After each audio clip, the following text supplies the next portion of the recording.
En el río Jordán, Jesús pidió a San Juan Bautista que le bautizara. Con este gesto visible, con el agua como materia, quiso instituir el primer sacramento de la nueva alianza, el bautismo. Él no lo necesitaba porque en él no hay pecado. Nosotros sí lo necesitamos, pues todos nacemos con el pecado original, heredado de nuestros primeros padres. Jesús mismo subrayó la necesidad de este sacramento cuando dijo a Nicodemo: «Quien no nazca del agua y del Espíritu Santo no podrá entrar en el reino de los cielos». ¿Significaba esto que sin el bautismo nadie podría salvarse? En efecto, es necesario el bautismo para la salvación de todos aquellos a quienes ha sido anunciado el Evangelio. Se exceptúan de esta regla los que reciben el bautismo de sangre, es decir, el martirio a causa de la fe, y quienes reciben el bautismo de deseo. Estos últimos son los que, no pudiendo bautizarse o no conociendo la Iglesia, buscan sinceramente a Dios y se esfuerzan por cumplir su voluntad.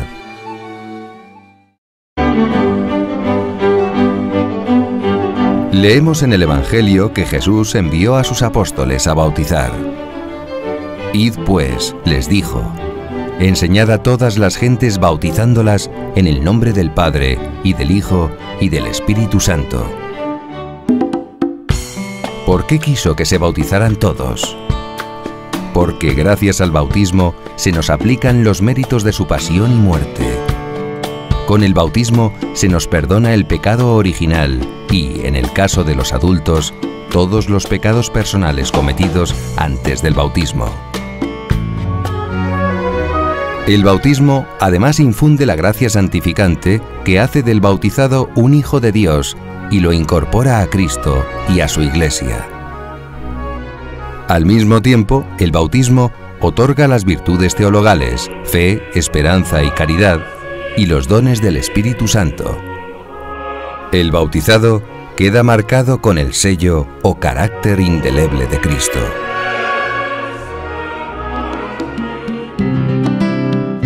¿Quién puede bautizarse? Toda persona que no haya sido bautizada, porque este sacramento se recibe solo una vez.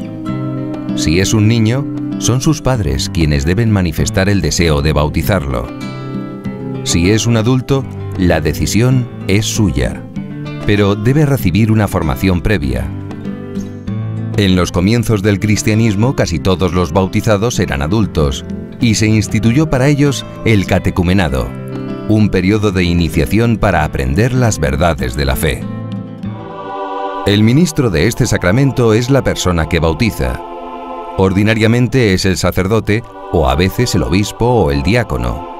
Pero los laicos, hombres o mujeres, pueden también bautizar en caso de peligro de muerte. En tal caso, incluso un hereje o infiel podría bautizar si tiene la intención de hacer lo que hace la Iglesia. Lo esencial de la liturgia del sacramento comienza con la bendición del agua, la renuncia al pecado y la profesión de fe. Luego el sacerdote derrama el agua sobre la cabeza del que se bautiza. Se dice el nombre que se le impone, el nombre de pila, seguido de las palabras rituales. Yo te bautizo en el nombre del Padre, y del Hijo, y del Espíritu Santo.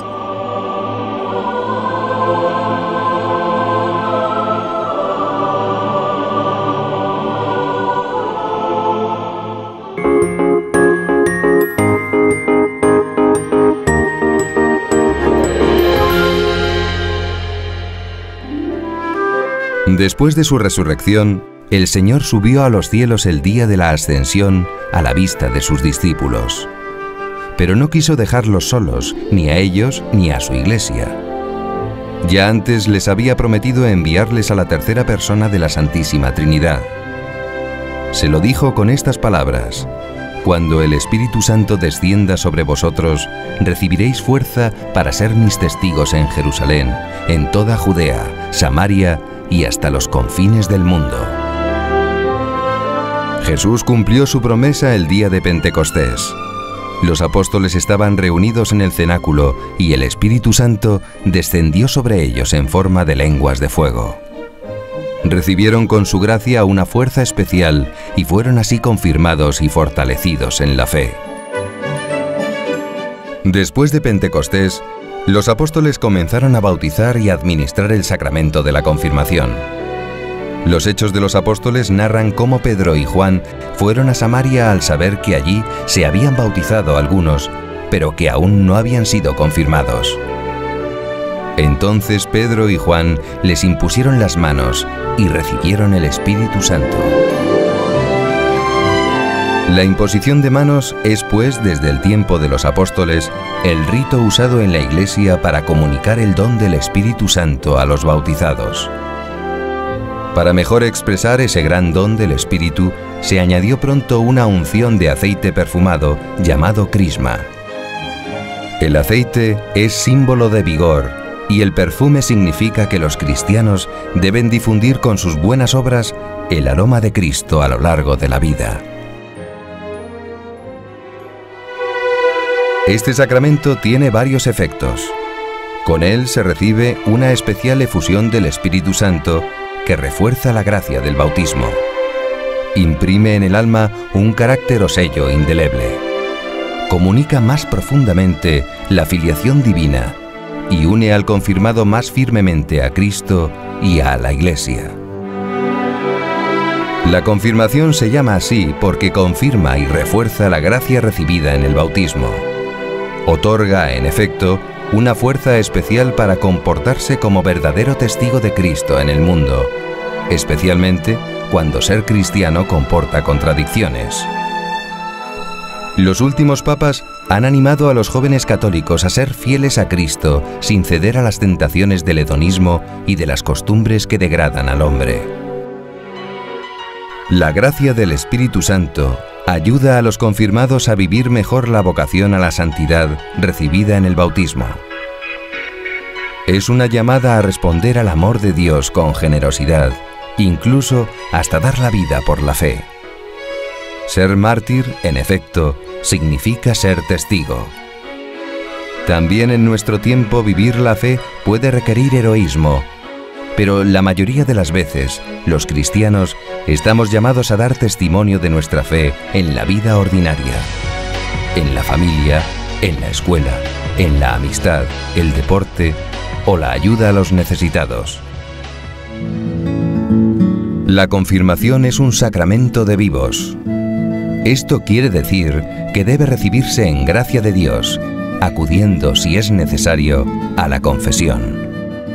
El ministro de la confirmación es de ordinario el obispo. Así se manifiesta mejor el vínculo del confirmado con la Iglesia. En casos particulares, el ministro puede ser un sacerdote que usa el crisma consagrado por el obispo. Este sacramento suele administrarse dentro de la misa. El rito consiste en la renovación de las promesas del bautismo por los que van a ser confirmados. Luego, el ministro les impone las manos sobre la cabeza y unge sus frentes con el santo crisma, diciendo: «Recibe por esta señal el don del Espíritu Santo».